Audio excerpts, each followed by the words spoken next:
Sejam muito bem-vindos à segunda aula do curso de Gestão do Conhecimento, da Teoria e a Prática. Vamos começar relembrando um pouco do que a gente falou lá na primeira aula?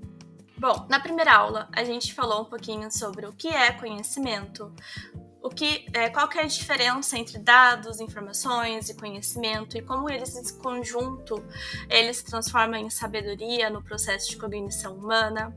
A gente falou também sobre os tipos de conhecimento e também conhecimento tácito e explícito e, no fim, como o conhecimento individual se transforma em conhecimento organizacional. Está lembrado? Então, vamos continuar para o conteúdo da segunda aula. Nós vamos começar falando sobre as organizações do conhecimento. O que é, afinal, uma organização do conhecimento?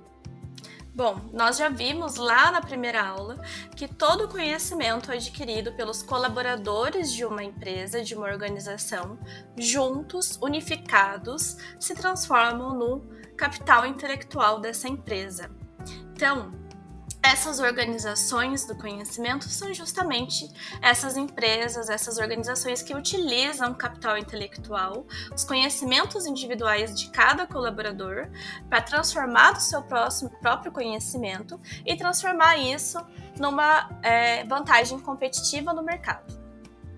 Então, o conhecimento e a linguagem e a de eu compartilhar esse conhecimento, esses são os principais mantenedores da estabilidade de uma organização do conhecimento, ou seja, tudo aquilo que ele cria, que ele transforma em conhecimento, que os colaboradores dele aprendem e junto transformam nesse capital intelectual, isso é fundamental ser mantido dentro da empresa, para que ele consiga evoluir constantemente através dos seus processos e criações de conhecimento interno e criar essa vantagem competitiva. Aqui nesse slide eu trouxe um pouquinho sobre os autores Von Krogh, Ishiro e Nonaka. Esses autores são extremamente importantes para a nossa área de gestão do conhecimento e possuem muitos estudos sobre o assunto. Então, o foco dessas organizações de manter esses conhecimentos dentro das empresas, primeiramente, em confirmar aquilo que eles já conhecem, então confirmar seu conhecimento e ter foco no presente, nas coisas que a gente faz hoje, nos produtos, processos, enfim, o que a gente faz hoje, no momento atual, e também ele olha com foco para inovação, para futuro. Então, olha só, gestão do conhecimento alinhado, ligado ao processo de inovação também. Esse processo de criar coisas novas, coisas nunca vistas antes do mercado. Então, criar novos produtos, criar novos serviços, criar novos processos para melhorar o que já existe hoje. E esse conhecimento organizacional, ele pode ser disponibilizado de forma tangível ou intangível. Nas organizações, o conhecimento pode ser então encontrado de forma tangível através de documentos, repositórios, assim como em rotinas, processos e práticas já conhecidos por todos. Ele também pode ser encontrado de forma intangível, através da sua cultura, através dos seus valores, através dos relacionamentos e memória organizacional. Olha só que legal. Segundo esse autor, o Pawlowski, os indivíduos possuem níveis de aprendizagem, que indica a forma que eles conseguem obter este conhecimento. Então, olha aqui nessa tabelinha que eu trouxe para vocês. Nós temos alguns níveis, o nível individual, grupal, organizacional e interorganizacional. Então, como a pessoa aprende, compartilha, né, e cria o seu conhecimento de forma individual, eu por mim mesma, através dos meus processos de aprendizagem, como que a gente aprende em grupo, né, através de um grupo de pessoas, com 2 ou mais, como que eu consigo criar essa memória organizacional dentro da empresa que eu trabalho, que eu atuo, e essa forma interorganizacional. Afinal, a gente faz muito benchmarkings também para aprender como outras empresas fazem os mesmos mesmos processos que a gente faz dentro da nossa empresa. A gente também tem os modos cognitivos, sociocultural e aprendizagem por ação. Lembra que eu falei que o processo de aprendizagem pode ser influenciado pelo ambiente em que eu estou exposto e também pelos meus processos biológicos?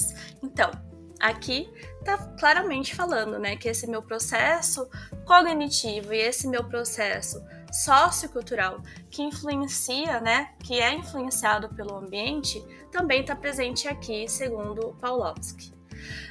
Também nós temos aprendizagem em ação, quer dizer o quê? Eu não estou aprendendo apenas assistindo um curso, apenas lendo, fazendo uma leitura. Eu também estou colocando em prática aquilo que eu estou aprendendo. Ele também traz sobre os tipos de compartilhamento de conhecimento nas organizações. Então, nós temos o single loop, que é o circuito simples, o double loop, que é o circuito duplo, e o deutero, que é o triplo.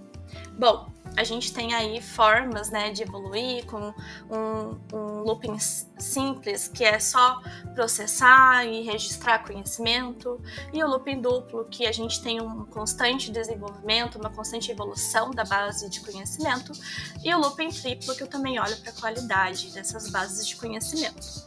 Então, é sobre isso que está falando aqui. E ele também traz algumas sugestões de processos, né? Então, desde a identificação e a criação do conhecimento, a difusão desse conhecimento dentro da organização, a inserção dos conhecimentos nos processos e as criações, né, dos próprios produtos da empresa em que ele vende ali e oferece para o mercado, e a ação final de como utilizar tudo isso que foi criado dentro da empresa. Além disso, falando sobre conhecimento nas organizações, a gente também consegue fazer um paralelo dessa forma das organizações se basearem em conhecimento, olhando para a evolução industrial, né? A evolução de como as empresas passaram a se organizar e quais eram os fatores ali decisivos para ele conseguir encontrar uma vantagem competitiva. Se a gente olha para as organizações 1.0, né, para a indústria 1.0, a maior vantagem competitiva dessa indústria era realmente a eficiência, né? A gente olha ali para a engenharia industrial, a gente olha para o método de burocracia, em que a gente tem níveis de cargos, né? Os cargos tinham muito peso, quem manda e quem obedece. A gente tem os processos ali para melhorar a efetividade. Quando a gente vai para a organização 2.0, ele tem um foco muito maior na qualidade. Será que o que eu estou entregando para o mercado e, consequentemente, para o meu cliente tem uma qualidade? Então, essas organizações olham muito para essa gestão da qualidade e é ali que surgem as ISOs. Você já deve ter ouvido sobre a ISO 9001, que fala sobre qualidade nos produtos desenvolvidos. Quando a gente vai para as organizações 3.0, a gente começa a falar de conhecimento. Ali surge a gestão do conhecimento, né? Ali surge a gestão do conhecimento de uma forma mais estruturada. Então, ali a gente tem o surgimento da ISO 30401, que fala sobre o exercício da gestão do conhecimento e a organização dessa área, desse setor, dentro das organizações. Quando a gente já vai ali para a indústria 4.0, né, a organização 4.0, se olha muito sobre a inovação, o quanto uma organização tem capacidade de inovar e trazer coisas novas para o mercado que antes não existiam. Então, ali a gente tem um olhar muito para a relevância, o quanto os produtos, os serviços que essa organização oferece é relevante para o mercado e para as pessoas que vão consumir. Ali a gente olha, então, para a gestão da inovação e para a ISO 56002. Até chegar nas organizações 5.0, que é onde a gente está hoje, em que a coprodução é muito valorizado. Então, o nosso foco principal agora é coprodução, ou seja, como que as pessoas conseguem produzir em conjunto, utilizar os seus conhecimentos em conjunto, transformando num conhecimento organizacional. Ali a gente olha para a governança do ecossistema do conhecimento, e isso vai começar a acontecer pós-2020, pós-cenário da pandemia do Covid, né, que aconteceu lá em 2020 e a gente passou por tudo isso, né, em alguns anos e transformou a nossa forma de trabalhar. Muitos ainda continuam no teletrabalho, né, trabalhando à distância. Alguns já tiveram o movimento de voltar para o presencial, outros ali ficaram de forma híbrida, né, alguns dias trabalhando de casa, alguns dias trabalhando presencial. E tudo isso provocou uma grande mudança na estrutura do nosso trabalho. Como que a gente se comunica, como que a gente interage com os nossos times, se eles estão 100% remoto, né? Ninguém se vê presencialmente. Então, como que a gente faz para a cultura da empresa não se perder, como que a gente faz para o conhecimento da empresa não se perder e para as pessoas terem acesso sem ter a possibilidade de ir até a mesa do colega e falar com ele. Como que a gente volta também, né, para esse mecanismo de trabalho presencial ou híbrido, voltando a ter essas relações presenciais, voltando a... E além disso, além de voltar, começar a integrar parte do time que está de forma remota, parte do time que está de forma presencial. Então, tudo isso fez com que a gente entrasse para essa era das organizações 4.0, que tem esses novos formatos de trabalho e de interação humana. Pessoal, eu espero que tenha feito sentido, que vocês estejam curtindo. Lembre sempre de deixar também o feedback aqui ao final da aula. Te vejo na próxima!